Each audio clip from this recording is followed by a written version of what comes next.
Welcome back to the afternoon session of Harvesting History, Forecasting the Future.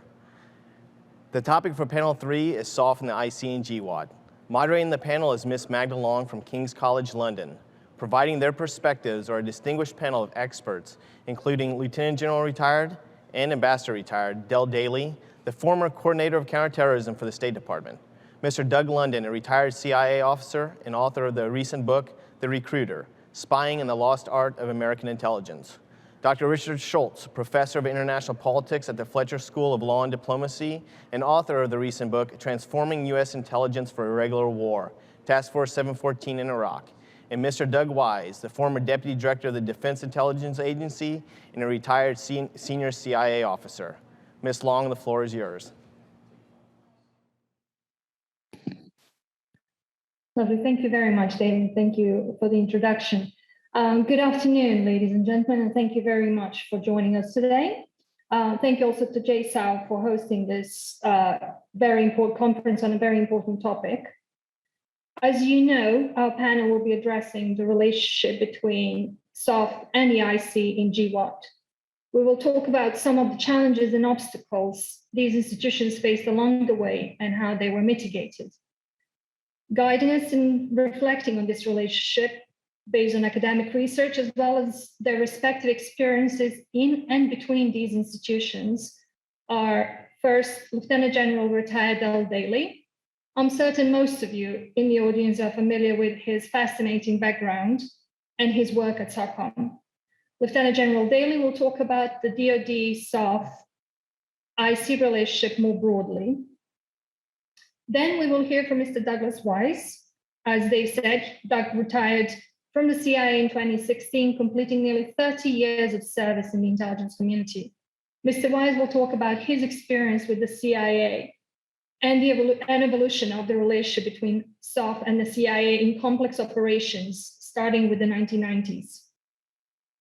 Next, we will hear from Mr. Douglas London, who also retired from the CIA in 2019 after 34 years of service. As you have just heard from Dave, Mr. London is the author of the forthcoming book, The Recruiter. It's being published out this month, and I look forward to reading it. Mr. London will give us an account from the field on how the increasing codependence between the CIA and SOF required a level of transparency and collaboration for both organizations to be effective. And finally, Dr. Richard Shultz, Professor of International Security at the Fletcher School and the author of Transforming U.S. Intelligence for Regular Warfare, which I highly recommend, will close the discussion for us. Dr. Shultz will reflect on how and why the evolution of Task Force 714 in Iraq contributed to splintering the operational capacity of AQI's networks in Iraq between 2006 and 2009. I'm certain you will all agree that between the four of them, we will get quite an overview of the of SOF and the IC relationship over the past 20 years. Each panelist will talk for 10 minutes-ish, and then we'll take your questions. Gentlemen, welcome, and thank you very much. Lieutenant General Dailey, the floor is all yours.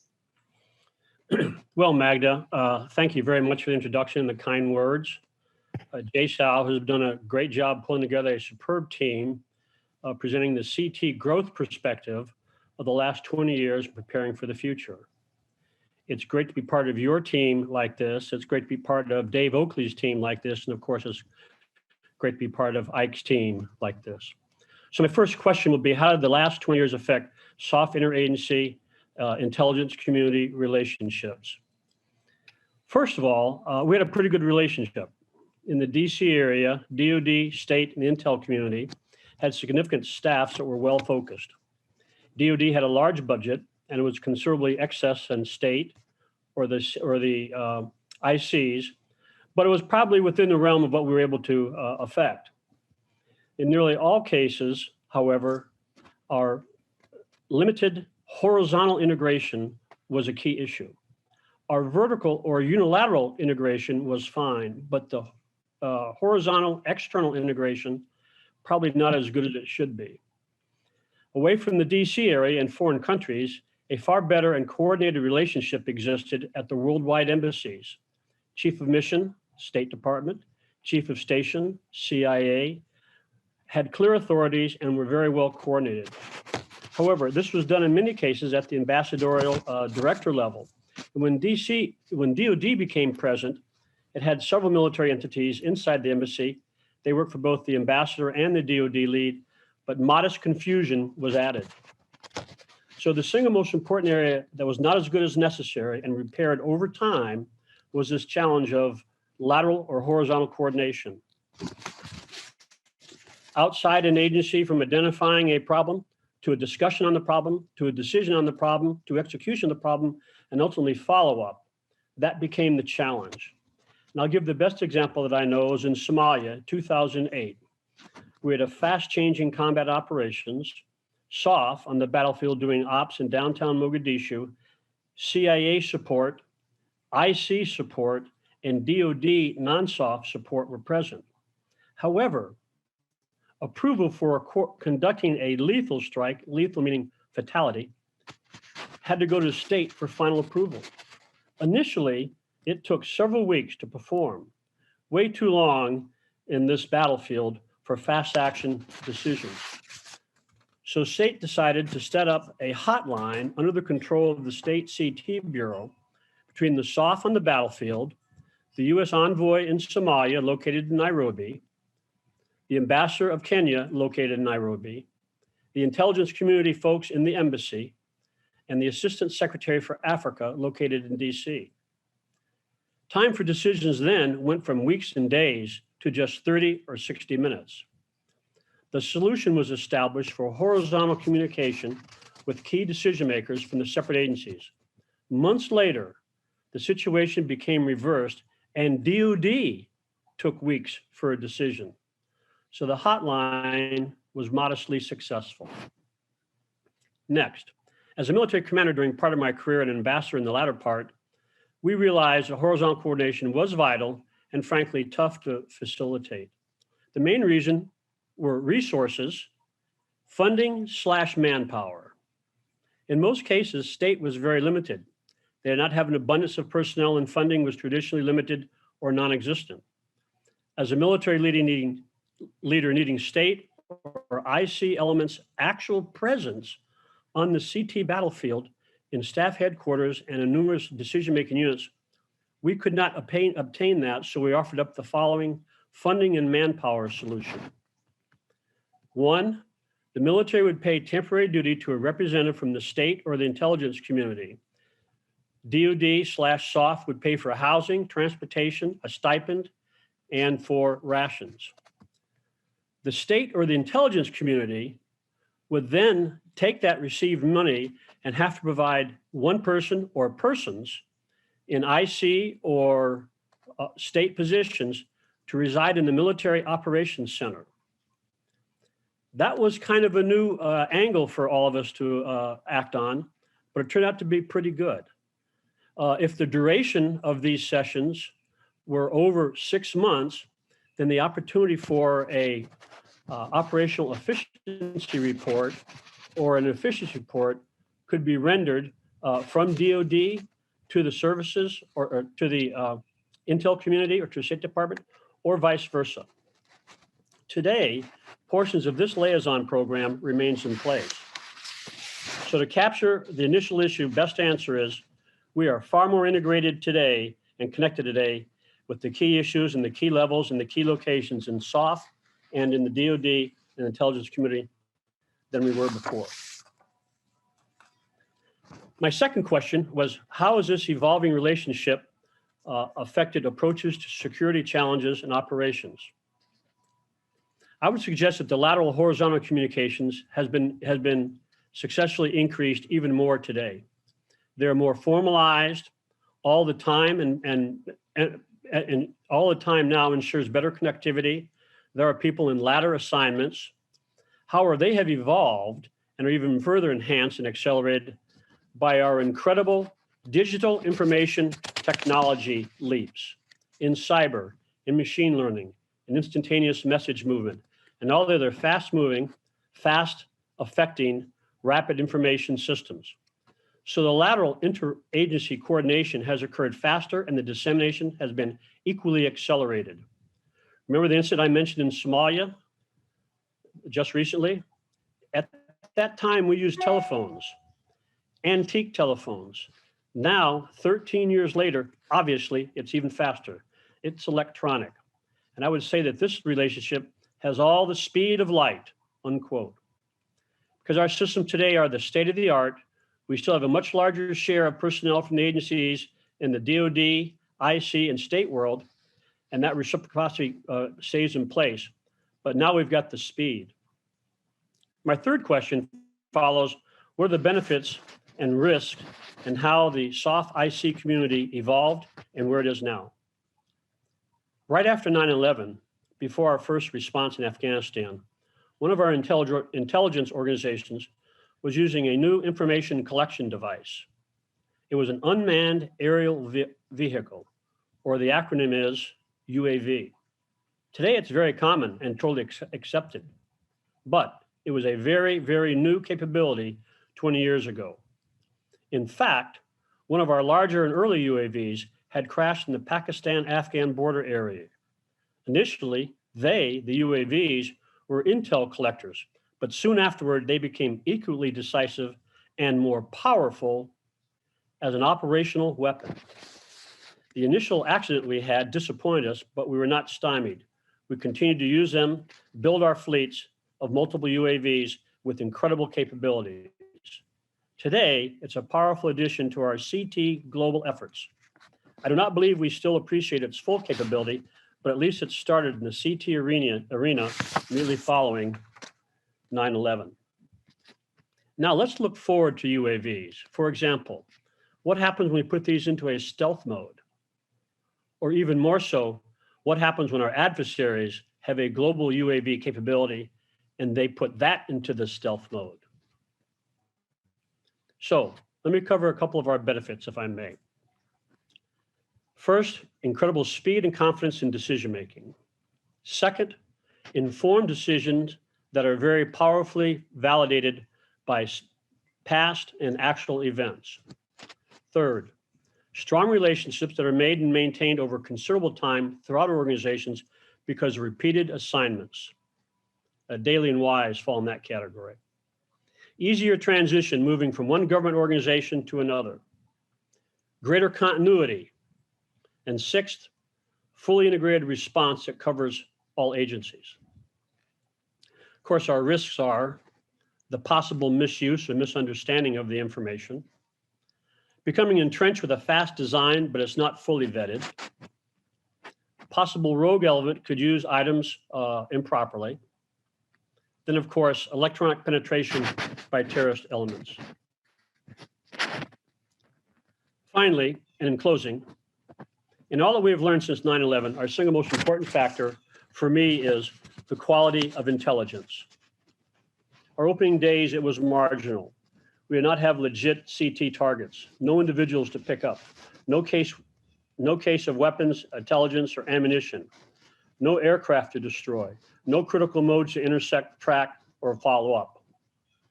We bounced around from an incredibly large warehouse in Mazar Sharif to eventually Mullah Omar's home in Kandahar.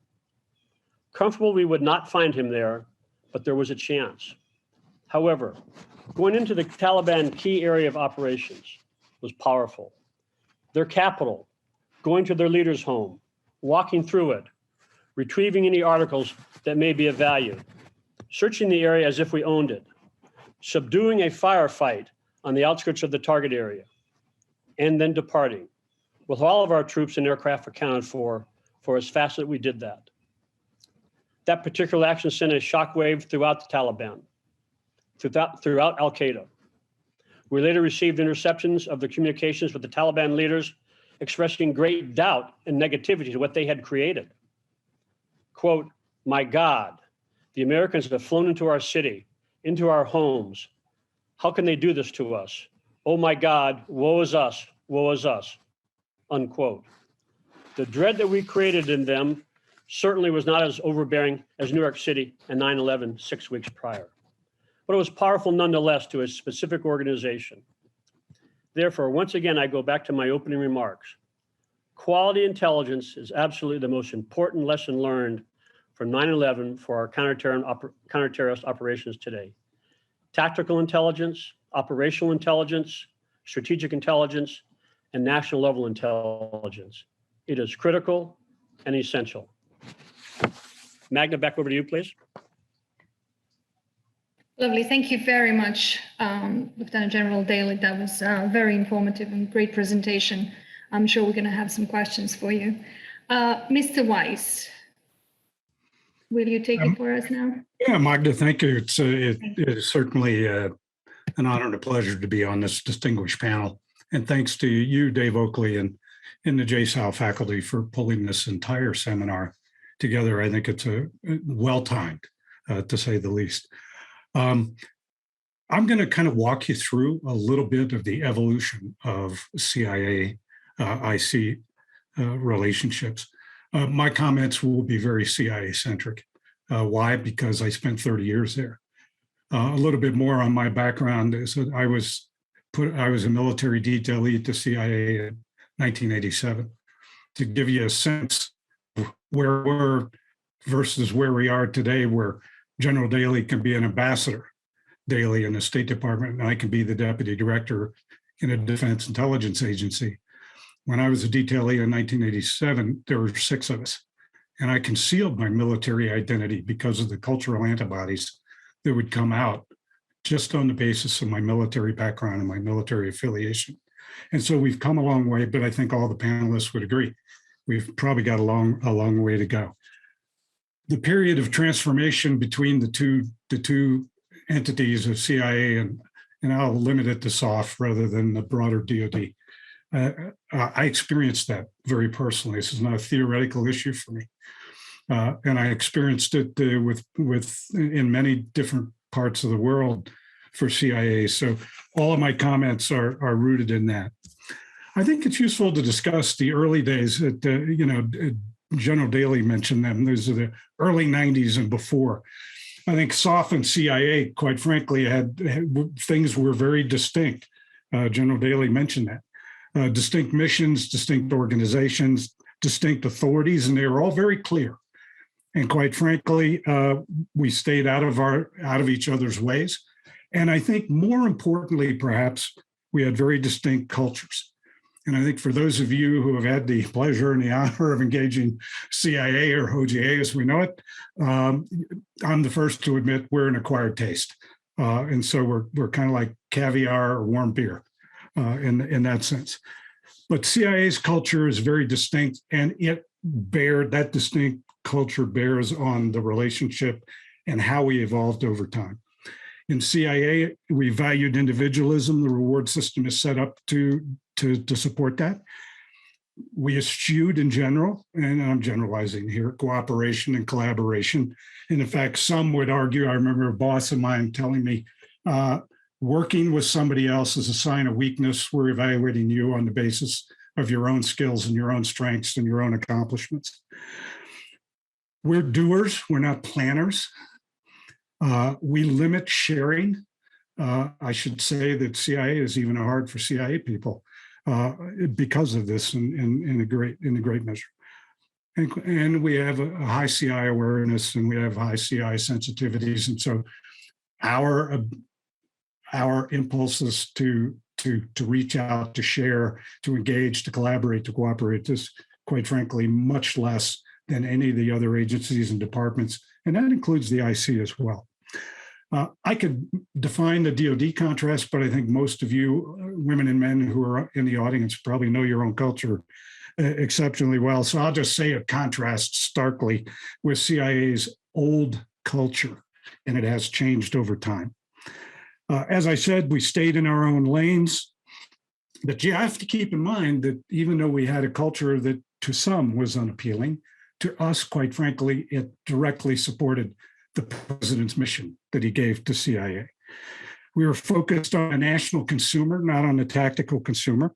And we were focused on supporting the national intelligence mission. And for CIA, the only client and the only customer that really mattered were the senior civilian policymakers.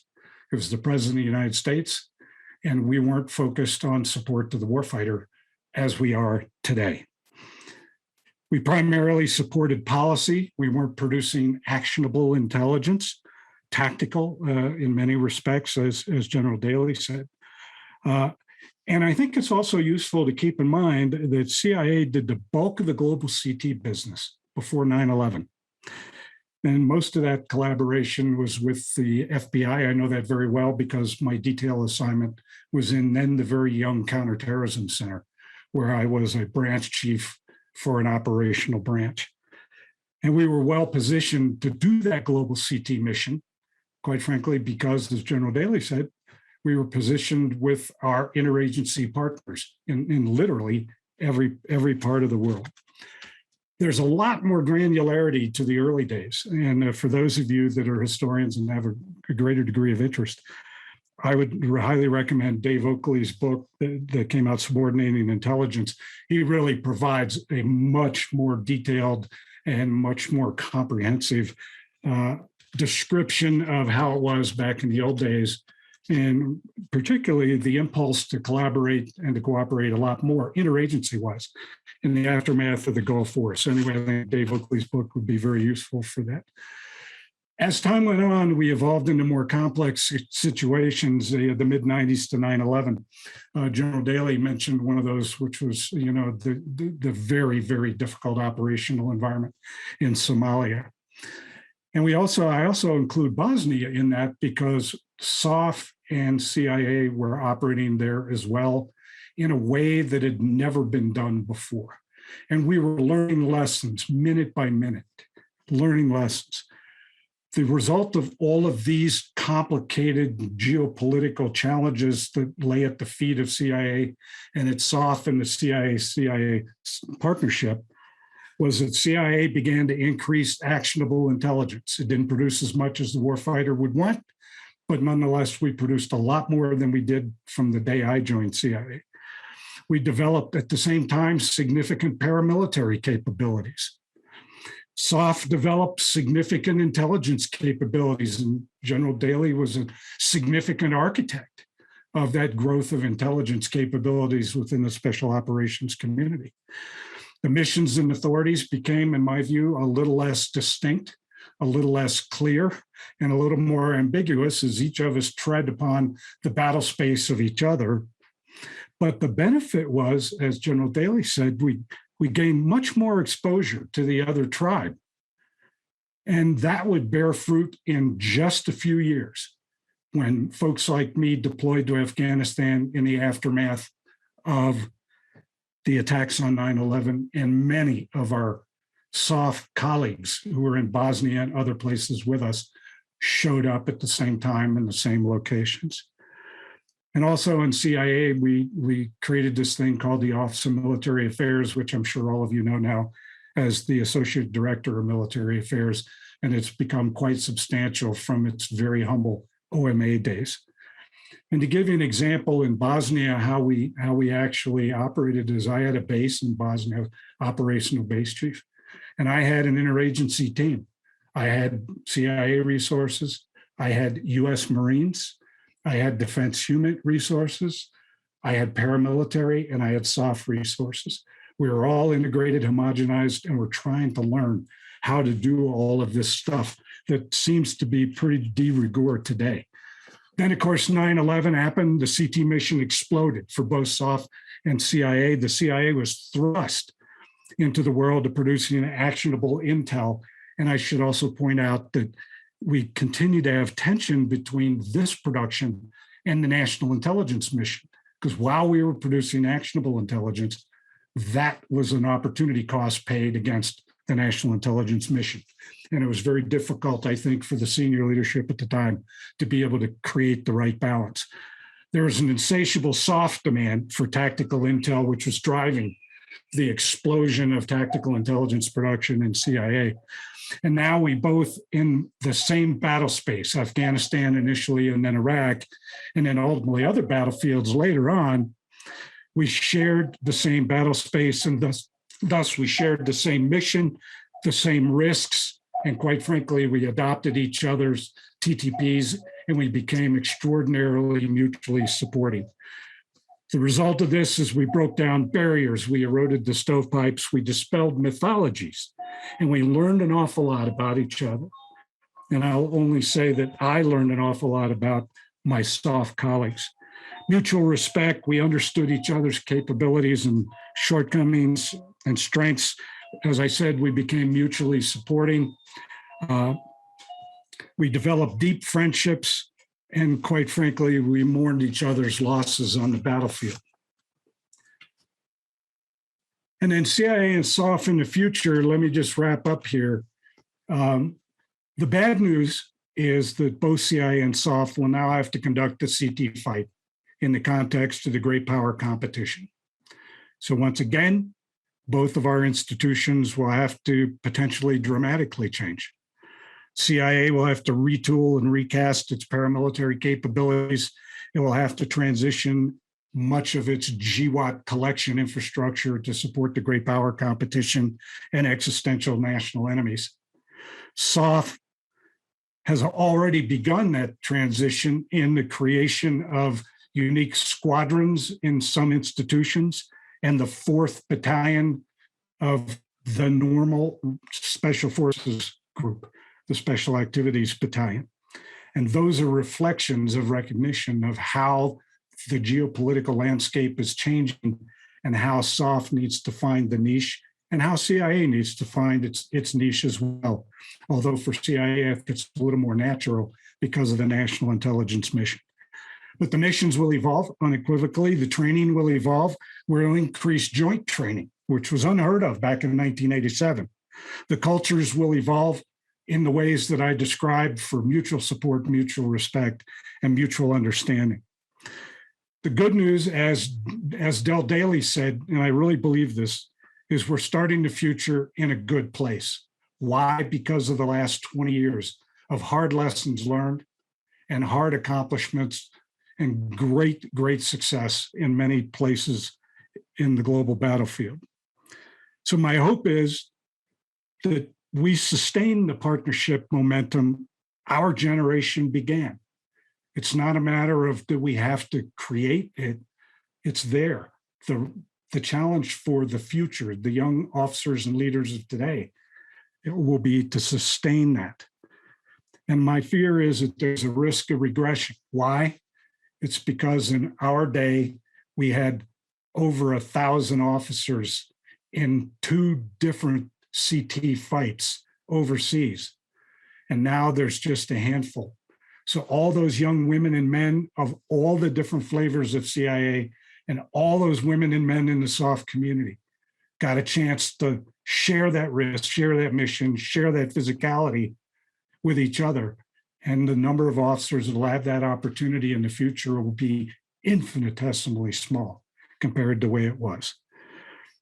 So anyway, I think we've come a long way. We've got a long way to go. We're starting from a great place, thanks to the contribution of folks like General Dailey, Doug London, and others. I could spend the rest several hours naming both CIA and SOF colleagues who have really, worked hard to get us to where we need to be, and of course, officers and military members on both sides who have paid the ultimate price to get us to where we need to be prepared to deal with the existential threats that we have in the future.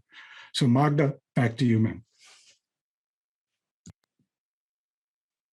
This was great. Thank you very much, Mr. Wise. It's a very informative presentation, and it's absolutely great to hear about all these lessons and the evolution between SOF and the CIA. And I'm sure we'll have a lot of questions and follow-up questions on this and how we can apply the lessons that we've learned in this particular period. Now we have Mr. London. Mr. London, would you please take us to Afghanistan, if you wouldn't mind? Thank you, Magda. And also my thanks to Dave Oakley, who for including me among this distinguished panel, which is a privilege to be with. You're going to have to indulge me a bit because I'm probably going to oversimplify things from my very spy-focused perspective as I talk about the relationship, much like the relationship between people. And in this case, sort of a forced marriage of 2 parties from very different worlds who were forced together and, might I say, learned to love each other over time. And like any good marriage, I think a lot of the basis of the success from what I witnessed as a somewhat rocky start after 9/11 was what you would expect from two parties who want a relationship to work.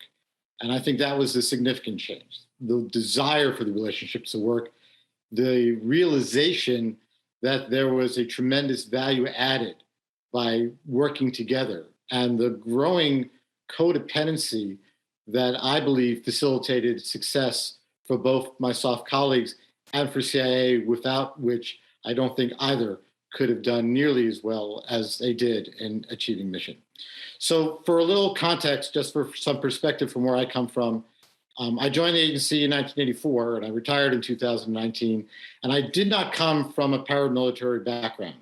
I got bored of college, so I decided to join the Marines, but luckily for the Marines, I only joined as a reservist. So my prism on the military world was limited to parasailing and carrying a radio on my back with the grunts from time to time, but then luckily going back to school, again, for them and me both.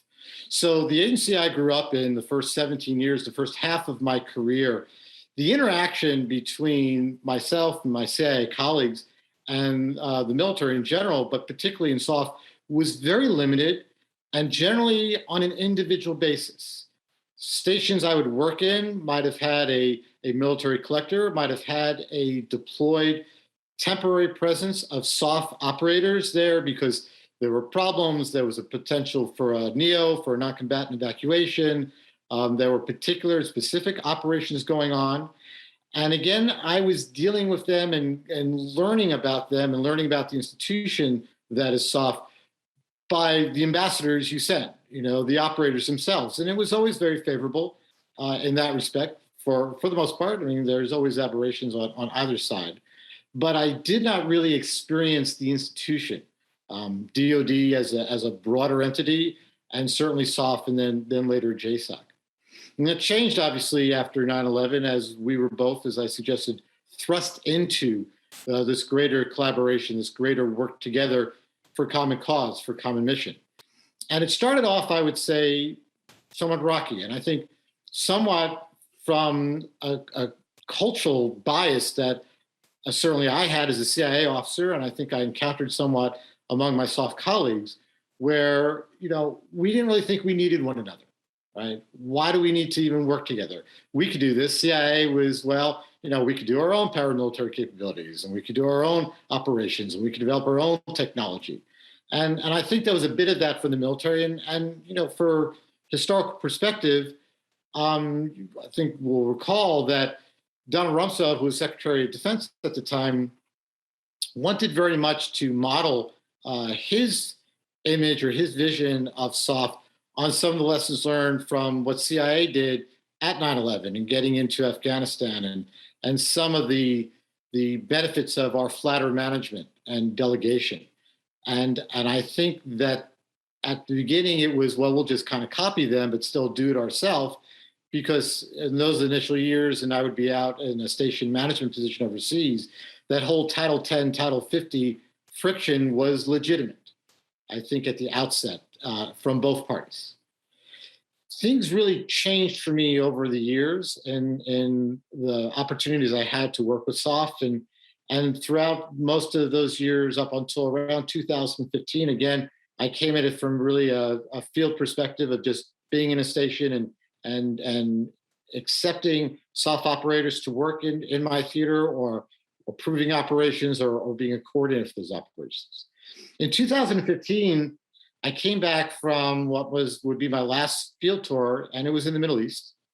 And again, it was one in which I was dealing a lot with the issues in Yemen on one side of the theater and in Syria.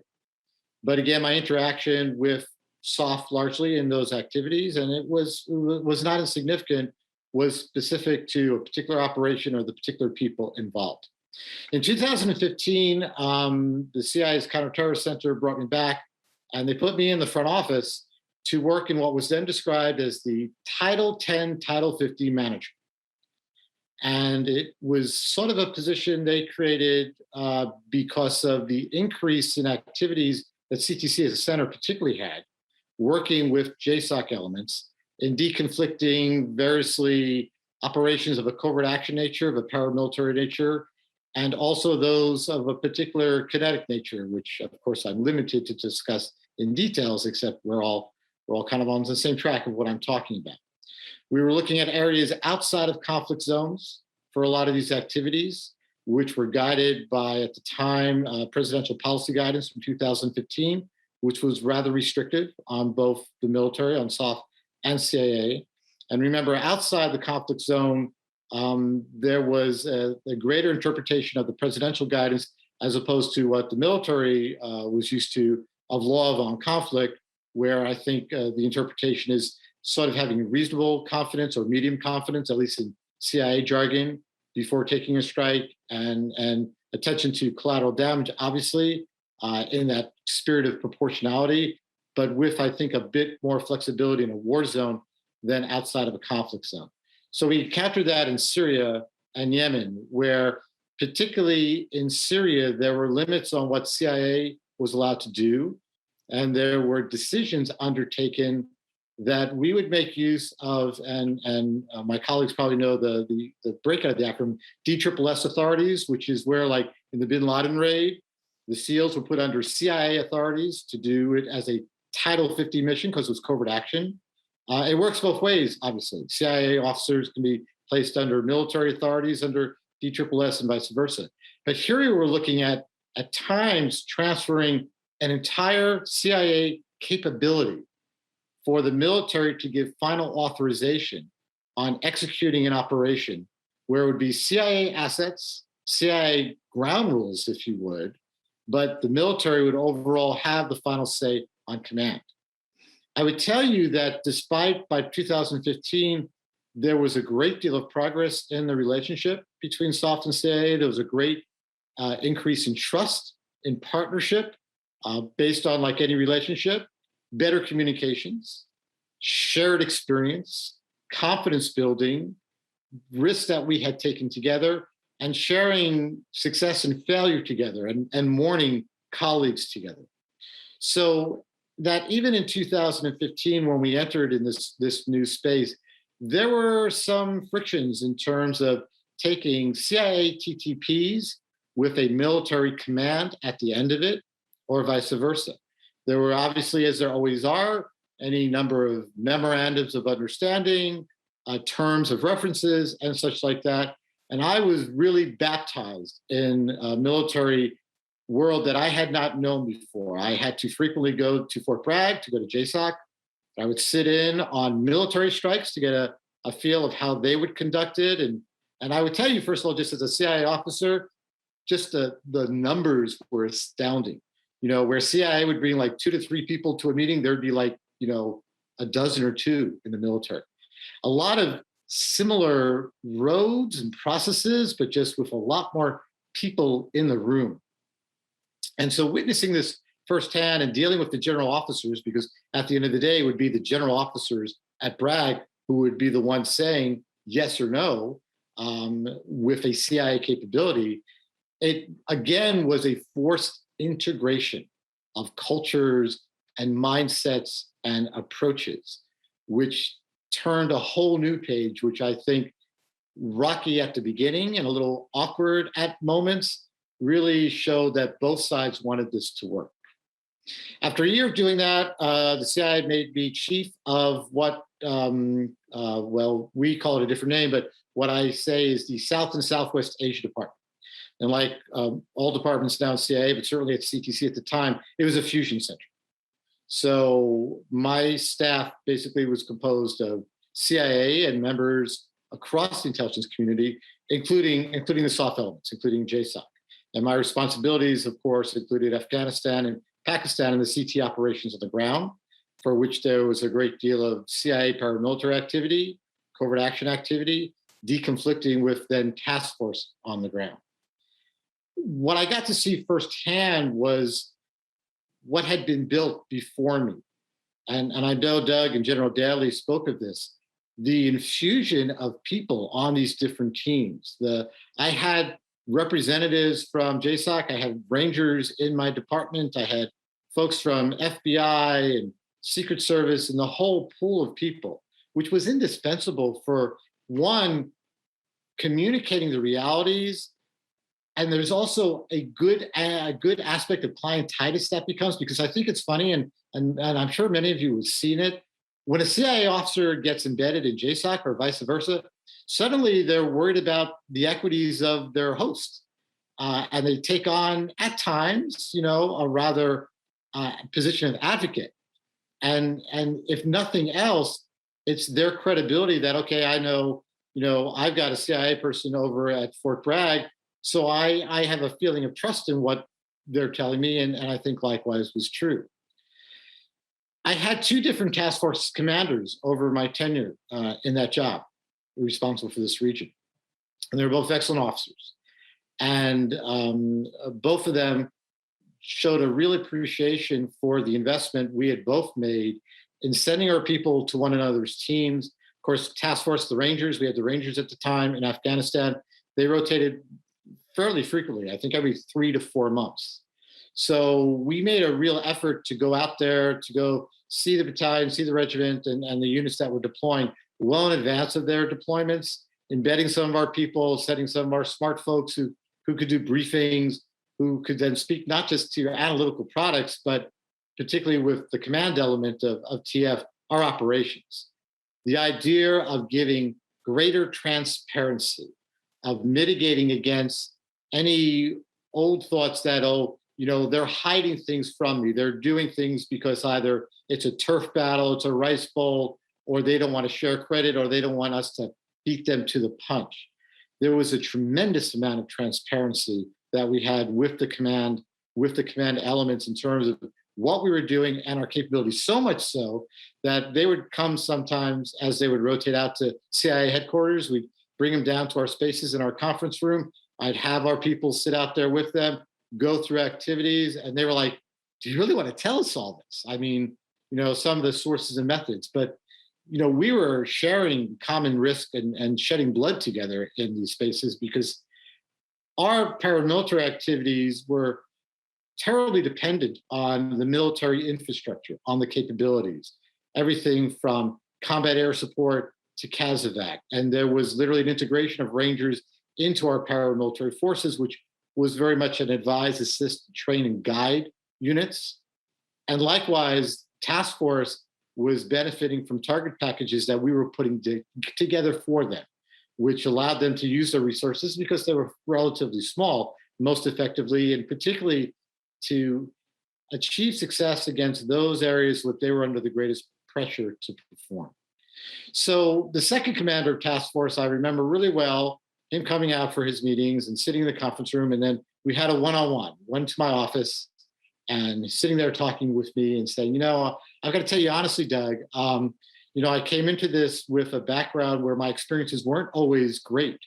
I'd rotated to Afghanistan however number of times, obviously had done brilliantly, but he had some scars from anecdotes or episodes he remembers where at least the perception was CIA held out on him. CIA put his troops in jeopardy. And he said he'd come a long way from that, having seen the reality of that transformation in the relationship over the years, and was very delighted with the briefings and the integration of my team with his in the field, both forward, because we kept people at Bagram. They had people at our facilities in Kabul and at all of our bases. I mean, we could not have had our forward platforms without a military infrastructure providing security, providing support, and often a logistical umbilical cord without which we could not have survived. But some months later, and he was well into his assignment, I was well into the second year of his assignment, a really interesting event occurred, which kind of really cemented to me the changes and ideally the future. I came in early in the morning, as I always did, around 6 in the morning, and one of my liaison officers, one of my Rangers who were there, came to me first thing, because obviously the Rangers are there before I arrived, and they'd be there after I left, and were telling me about, hey, we might have a problem. We might have a problem with task force, a deconfliction issue. So in the meantime, my group was running a very sensitive operation that had taken us a long time to develop. It was against an Al-Qaeda senior who was up in the Nuristan area, Nuristan and Kuna. And that was really in the far reaches, both for the military and for CIA at the time. And it was a very patiently done operation, which involved human assets, technical collection, which over time had gotten us very close to this particular al-Qaeda leader, such that we had an agent physically meeting with him on a regular basis and meeting with his staff. The benefit in terms of intelligence, as well as perhaps putting people we wanted on the X, incredible, not totally significant, and something we'd been working for over the course of years. The military had chosen an objective really at the end of their line, which turned out to be within spitting distance of the safe house that our al-Qaeda target was using, and at which our agent had been conducting these meetings. And the concern was that this target, while a viable target, was actually a target of the Tehrik-Taliban Pakistan, which was very significant for us. After all, TTP was involved with the attack on Forward Operating Base Chapman, Coast Base, which killed a number of my colleagues. And TTP, they were targeting the emir of TTP. And the intelligence package that I looked at left us some question to wonder, was it enough of a valid target? Would he be there when they struck? And there was some question about that and what the impact was going to be on operations. So I arranged with my LNOs to go ahead and have a secure call with the task force commander, and he was always available to me, and likewise was true. And Mr. London, I'm really sorry to interrupt, but would you mind wrapping it up in the next few minutes? I will indeed. I had basically a Jerry Maguire moment where I called him and basically said, Colonel, I want to tell you about these reasons why I'm going to ask you to put off your operation. And he said, okay, I'll put it off. We're done. Deconflicted. I said, don't you even want to hear about the operation? He said, basically, you had me at hello. I trust you. You tell me to the national security interests of the United States, we'll deconflict. At the end of the day, we wound up helping TF get their target, the chief and the two deputies of TF. But I thought that really kind of highlighted to me how far we'd come along in our roads together. Magda, thank you. Sorry for being a long talker.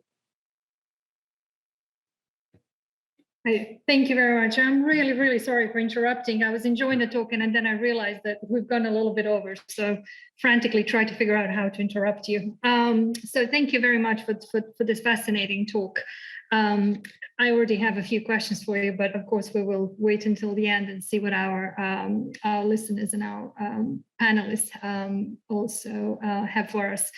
So Dr. Shultz, I think it's your turn now to talk to us about Task Force 714. I've read the book, and I'm actually very excited to hear you talk about this. So please take it away.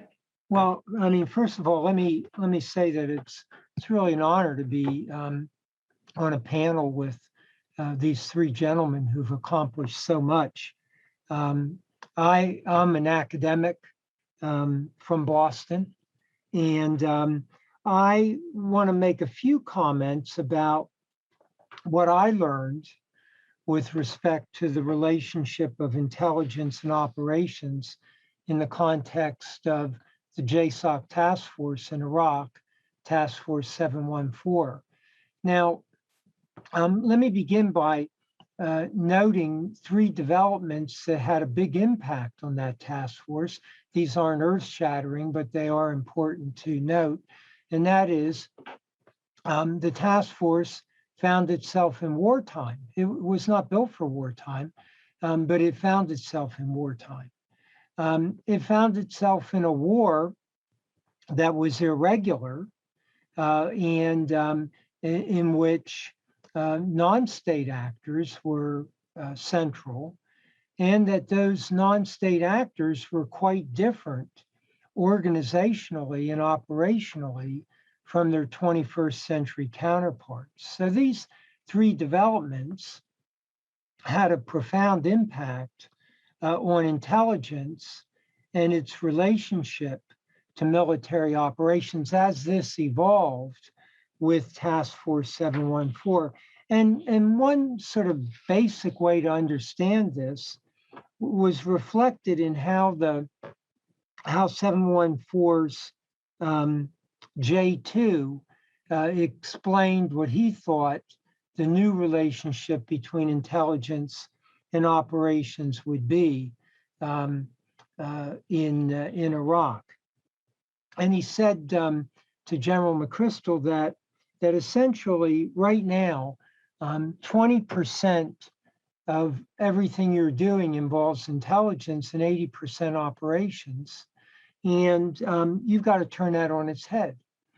80% of what you do has to be intelligence, and that has to inform the 20% of operations. So let me just step back for a minute and look at the context that Task Force 714 faced in Iraq, and then how it sought to change this from 2080 to 80/20.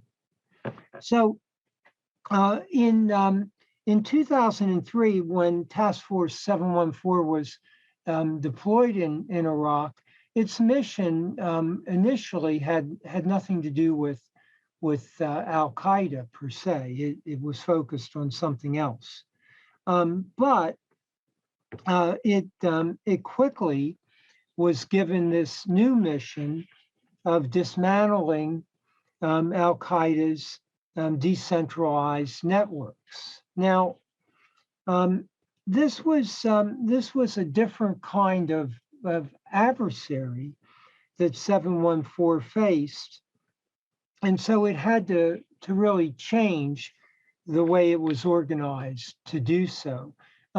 General McChrystal said to me on one occasion when I was asking him to help me understand what they did in Iraq, he said that Task Force 714 brought an industrial age force to an information age war, and that as a result, it was going to have to develop a new organizational mechanism for dealing with Al Qaeda and a new operational construct.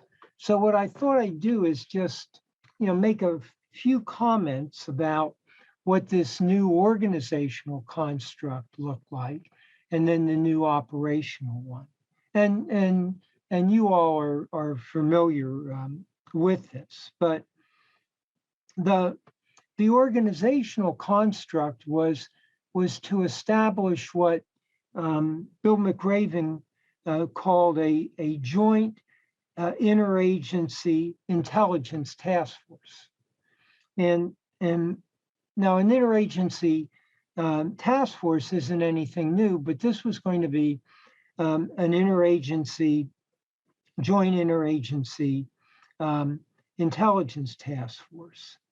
And the concept behind it was that 714 didn't have the capacity to deal with all of the intelligence that it was going to end up collecting as a result of this new mission. So the idea of an interagency, a joint interagency intelligence task force was one in which there had to be a great deal of collaboration. And what McChrystal spent a lot of his time doing in the early part of his command was building the kind of relationships that our three previous speakers talked about in terms of the relationship between the intelligence agencies, not just CIA, but the intelligence agencies and the JSOC task force, or Task Force 714. So this necessitated bringing elements of these different intelligence agencies. Bill McRaven used to always refer to them as the three-letter agencies, to Iraq to be part of the JSOC, or the task force of Task Force 714.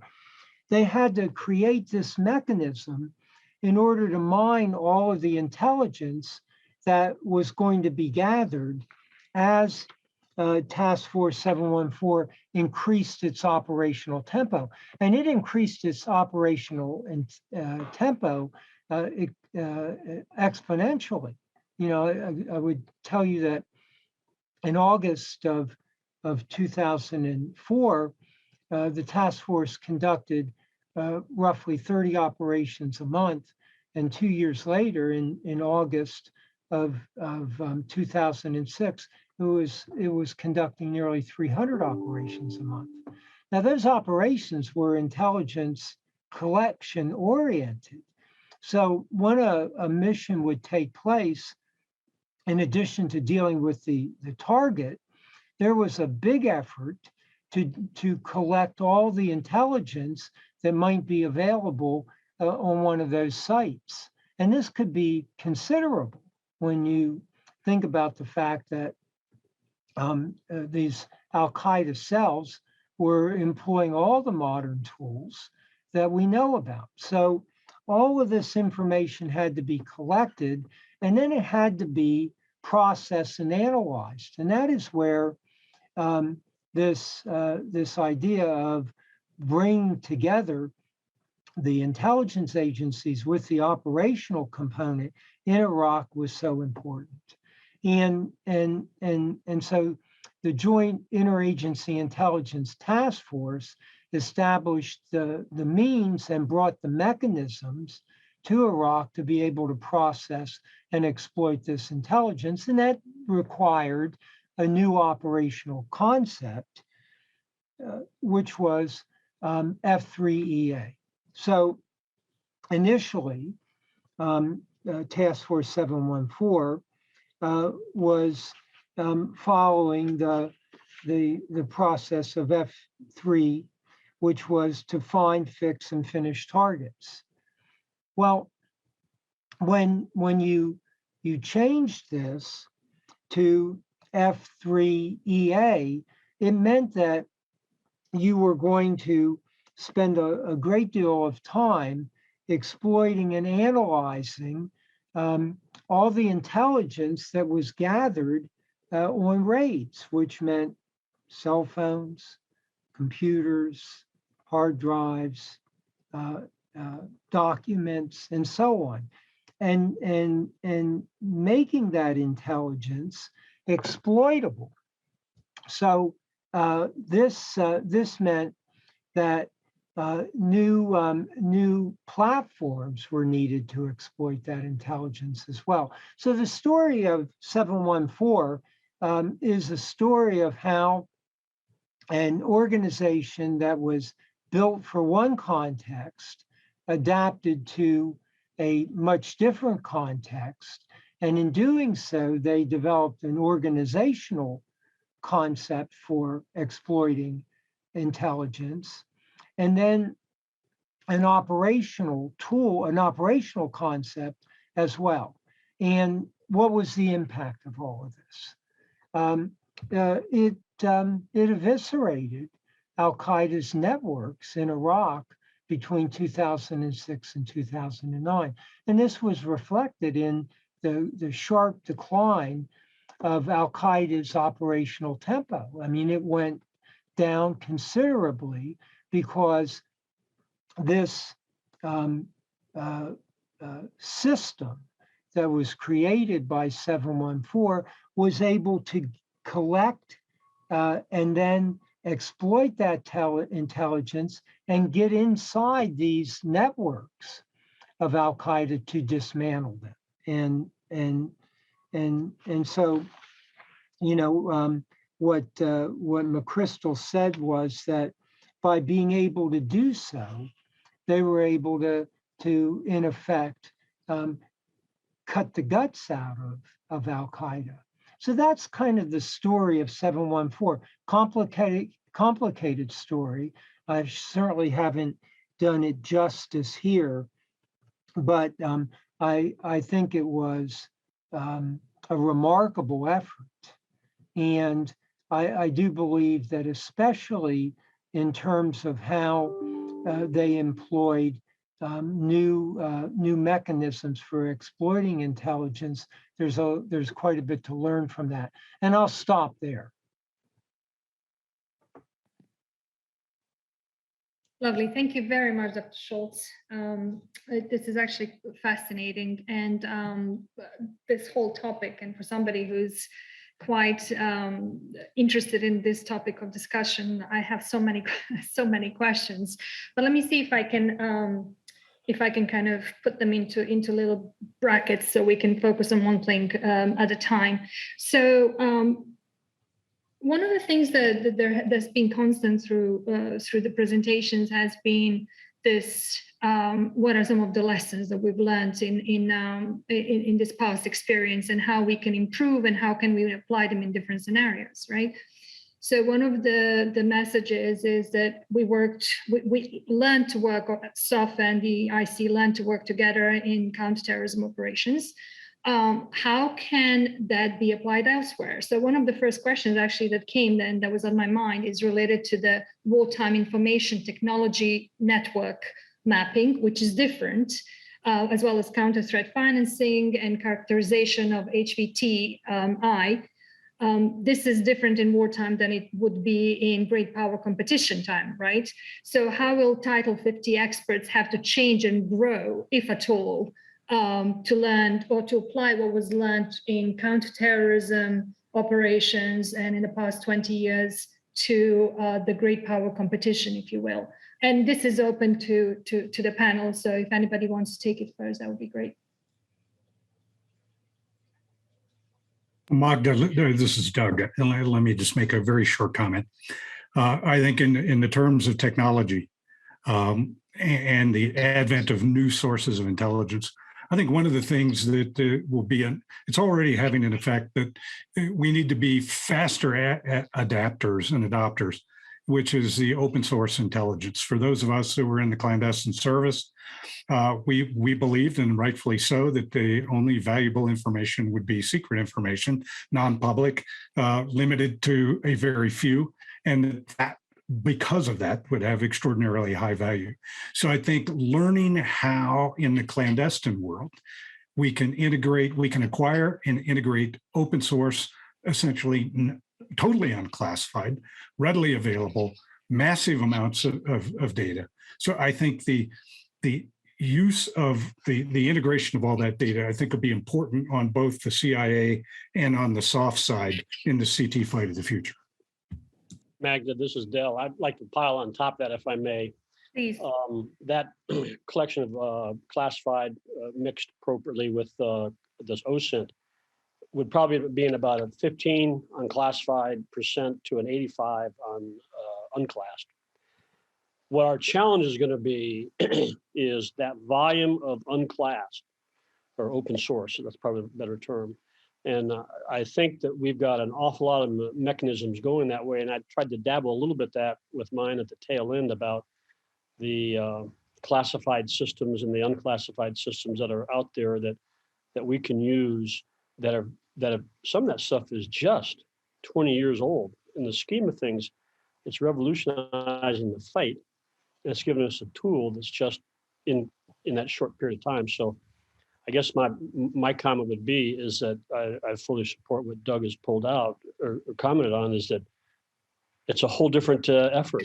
And I would say one other aspect on that, the open source organizations that are global right now that have interpretive translations of their open source data are hitting home runs.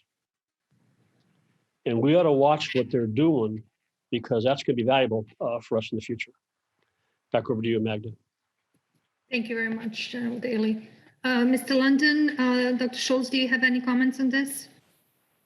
I would just jump in to say that one of the key challenges is processing and exploitation. So there's an amazing amount of data, and with AI and faster computers, we can translate things quicker, we can read into keywords, but you still need folks with expertise to do the interpretation as far as what it means. And I think that as we get overwhelmed with data, there's sometimes a fear and reluctance of what do we do with all this? So I think to Doug and General's point, we're gonna really need to have to adapt some of our methodology and our TTPs. How we take the information in is important, but also what we do and how we farm it out, and that'll take some good leadership, I think, from above. Okay, thank you very much, Mr. London. Dr. Fletcher? Oh, sorry, Dr. Shultz. Well, I think this is already happening, you know, and if we we look at the first effort to use artificial intelligence in the battle space through Project Maven, we can see that we're going to have to depend on these tools, because we're just not going to be able to manage all the data that existed. And Project Maven, initially focused just on how do you manage all the full motion video that's being collected, and how do you exploit that for operations. But Maven is growing well beyond full motion video now. So I would say that that the technology toolbox, you won't be able to do anything without exploiting those capabilities. And by the way, I mean, this was something that Task Force 714 dealt with back in 2006, 7, 8, when they realized that while they were sitting on top of a tremendous amount of information, in order to exploit that information, they needed a data integration and exploitation platform to do so. And we're kind of in the forefront of doing that. So there's no question that these tools will be essential, at least in my mind. Thank you very much, Dr. Shultz. I think we just got another question related to OSINT, and we'll stay with it for a little bit. So if there are more questions about it, please let us know. The next question is related to open source center. Will an open source center, wherever located, utilize contributions from international and remote contributors? What authorities will regulate OSINT centers? And this is an interesting one, bearing in mind how we've had a social media proliferation and organizations such as the Bellingcat, a private corporation, for instance, that are working and providing OSINT data as a private corporation. So how can this be regulated? Where do we retrieve this data from? How do we utilize information provided by these remote contributors without knowing fully whether it's done for some nefarious purpose or not? Anybody on the panel would like to tackle this? Magda, this is Doug the Elder. I think the real issue for those of us that live in democracies is going to be protection of individual civil liberties and privacy, particularly as we have to deal with the insider threat. And for those threats that have come into our own nations, how do you harvest this tremendous amount of information, much of, if not all of which, is actually transacted in the private sector for profit? It's collected, it's archived, it's curated, it's sold for profit.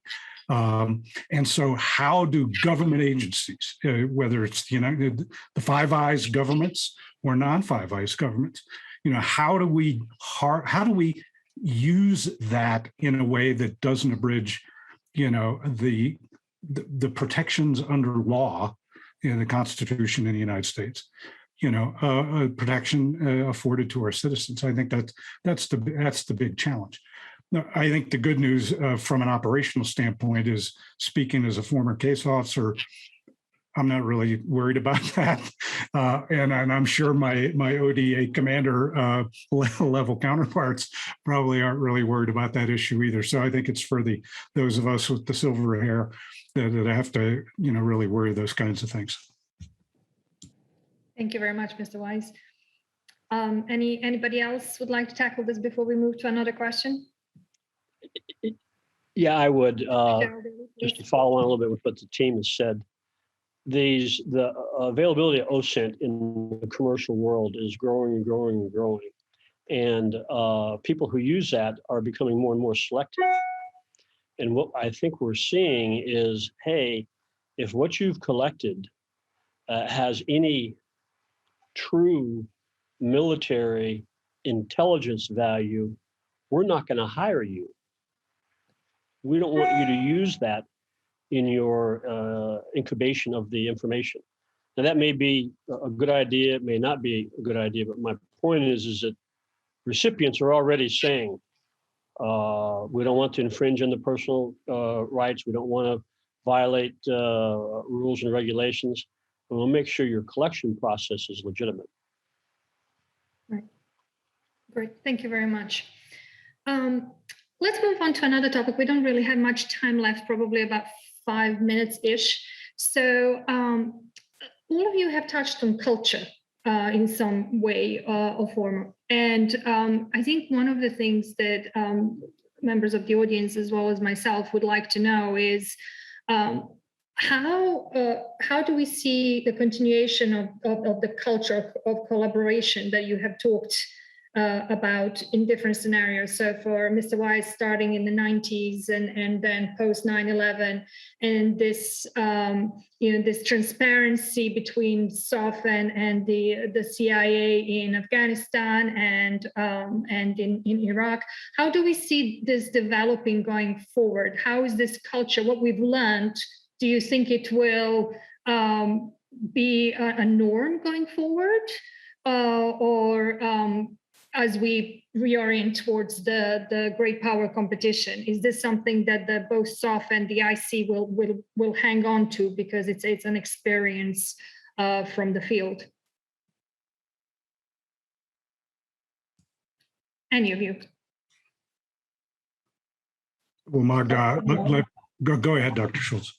Well, I think it's an interesting question because in many ways, the cooperation that was forged, at least in what I saw in my research, was out of necessity. The task force needed the help of the different intelligence agencies to deal with the volume of intelligence that they were collecting. So they had to have it. Now, one of the things they had to do was to convince these intelligence agencies that it was in their interest to cooperate. In other words, there was something in it for them. And of course, the something in it for them was access to intelligence that they might otherwise not have because of what was being collected on raids every night.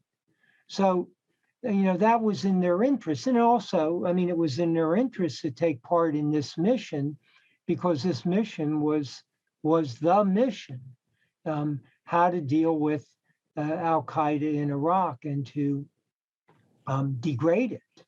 So interest was at play, and that's how that cooperation was forged. Will it continue? I think is or better, how can you make it continue so that we don't go back to the way that things existed before? That to me is really an important question as we move forward. Magda, as Dave Oakley said in his book, it was the GWOT that created the environment in which these disparate agencies had to evolve and had to work together and collaborate to keep American kids alive, to help generate success on the GWOT battlefield. Doug London said it very well. It might have been a forced marriage. There might have been no nobility in the initiatives out of all the different tribes, the SOF tribe and the IC tribe, to work together. But it was a matter of shared mission, shared risks, shared survival, and mutual support for success against a very difficult target. And as Dr. Shultz said, and I said in my own remarks, my concern is not that we need to build more cooperation as much as I'm apprehensive that because our young officers, practitioners, whether it's an E8 and a SOF ODA, or whether it's a GS 13 or 14 in CIA, irrespective of the director, that they will not have the exposure, will not have the opportunity to experience that shared risk, shared mission, and mutual support in this kind of environment as it applies to the GWOT.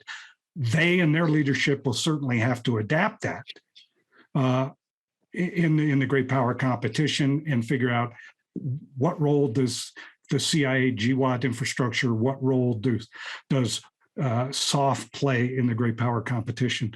But it's sustaining the progress we made, I think, is the biggest challenge. It's not to grow additional partnership. It's being able to sustain what we've built in blood and treasure within our own institutions and cross agencies and departments. Right. Thank you very much, Mr. Weiss. Mr. London? Yeah, I would jump in to say that I think it's even going to be a greater necessity on the new landscape in the great power competition. I think as we're looking now to move from conflict zones where the solution was often kinetic, use of force, to one where we're dealing with threats that use all measures short of war, where we're dealing with more complicated issues such as influence and maybe covert influence. We're talking about messaging campaigns. We're talking about capacity building of partners to resist great power challenges. We're talking about different, more subtle use of finesse, which I think for the military will be a bit of a transition, that they'll rely heavily on us. And we likewise, I think, will rely heavily on the greater resources the military tends to bring, and where we look at matters such as cyber, which is a tremendous battlefield, if you would, when it comes to great power competition, disinformation programs. The military has tremendous resources, but different authorities than CIA does when it comes to covert action. So there'll be even a greater need for blending, but there's going to still be a learning curve because we're doing it on a non-kinetic platform. Right. I just very have, much. yeah. Oh, sorry. I'm just really one- sorry. We're going to have to wrap it up. So if you can make your point very quickly, that would be great. Yeah, and my point is this, that I still think that we have to take this capability that we developed for this CT mission and retain some aspect of it, or maybe we have to downsize it, but we have to retain it because I'm not convinced that threat has gone away.